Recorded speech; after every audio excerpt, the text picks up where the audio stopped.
Good morning, it's Saturday, June 10th. I'm Philip Streible, Chief Market Strategist at Blue Line Futures, giving you a precious metals minute here just before the 6 a.m. hour. So on the week here, we've got precious metals. They were slightly positive. You got gold up 0.3%, 1975.70, silver up 2.73%.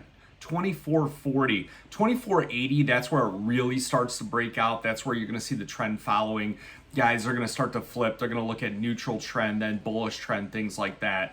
Getting into the copper market up 1.17% at 377, and then platinum up just under 1% at 1013.20. Platinum's the one that really had the wild ride here, swinging about 5% on the week. We went from just below 1,000 up to about 1,050. That's our resistance point. Then we came all the way back down. So I think you'll get another opportunity on the front month here to get below 1,000, start adding those positions on, or go out to October, look for that test of 1,000. So one of the markets I generally don't cover is Palladium. It was the third worst performing commodity, down about 6.23%. I was looking at the charts. I pulled up a yearly chart because I'm like, this is historically pretty low for Palladium, 5-year low. And the reason why we don't trade it very often is that the average true range, $54 in a day. So you got $100 per every dollar move. That's the multiplier because it's 100 ounces. So that's going to be $5,400. It moves generally on a day-to-day basis here. So, that's the reason why Palladium here, not really watching it, but it is some kind of indicator. It generally is the one that leads the platinum market. So some of the headlines that grabbed my attention here: Monday at ISM, it unexpectedly declined, went to 50.3, they were expecting 52.6. That really got that gold boosting back up, 1980. That was Monday. And then Wednesday, you had the Bank of Canada. They had raised rates. It was unexpected. It went up to 4.75%. That's what really took the gold market back down. We got back down in 1962. We tested some of those support levels.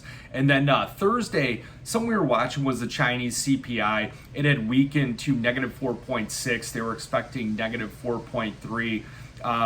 Chinese inflation is weakening, their economy is weakening. They've got to come in. You saw 4 of their major banks, they had cut the reserve requirements that helped boosted the copper market up. Kind of got silver going to the upside here, just a touch. But looking at the technicals here, gold, 1950, that's really your critical level support. I think that if the Fed comes out really hawkish, we'll probably test that early in the week here, either Tuesday or Wednesday when we got a lot of data coming out this week. Your resistance point, we got to get through 2,000. I mean, let's be serious here. The August gold's got to get through 2,000, 2008. That's your second resistance point. Looking at silver, you got about 3 different levels of support. You got the 23.50, 23.35, and then that pocket support 22.90 on up to $23. We broke through that resistance point, 24.18. That was broken. So silver rallies 84 cents on Thursday. The gold silver ratio drops from about 84 down to 81. Now, why?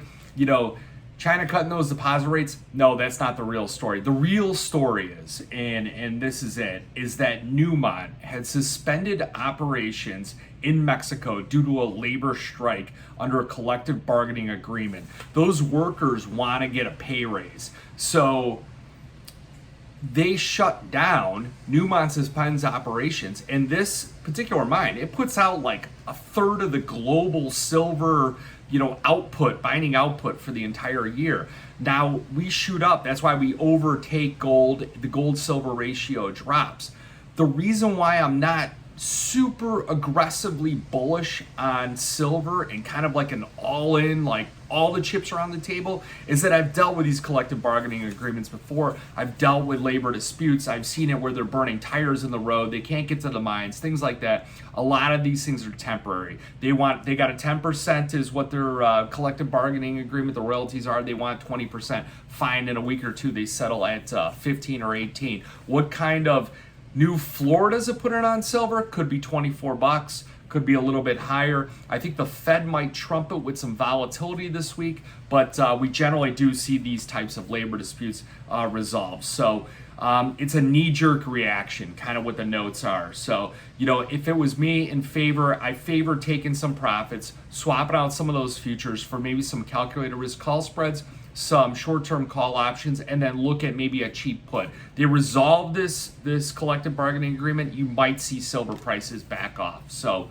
next week it's going to be a busy, volatile week here for most markets. Tuesday you got CPI, Wednesday you got PPI and the FOMC. They're expected, it's about a 25% chance that they raise rates a quarter point. I think it might be kind of a do or die for some of these markets here. And then on Thursday, you got some tailwinds coming here. You got the ECB. So if the Fed holds, they don't raise rates, you could see gold, you could see, risk assets all starting to go up. The ECB, if they come out and they're a little bit dovish, a little bit hawkish, you're gonna get that tailwind, action. Now on the silver market, you're gonna have industrial production on Thursday, so you want to see an increased, expectation on that. You want to see that industrial production, that number pick up here. So that could really hit the dollar, push that back down. You could see copper go up, you could see silver go up as well. So, the level that I'm watching also on silver is 26.43. I'll post a chart, double top on there. We got to get above there. So if we take out this 24.40, 24.80, now we're in striking distance at a double top. We threaten that on any kind of closing basis, you're going to see a massive short covering. So, stay nimble here in the next week. Use those options, use the short dated options. And if you got any questions, give me a call, 312-858-7303. Remember, futures and option trading does involve risk loss. May not be suitable to all investors. Good luck, good trading.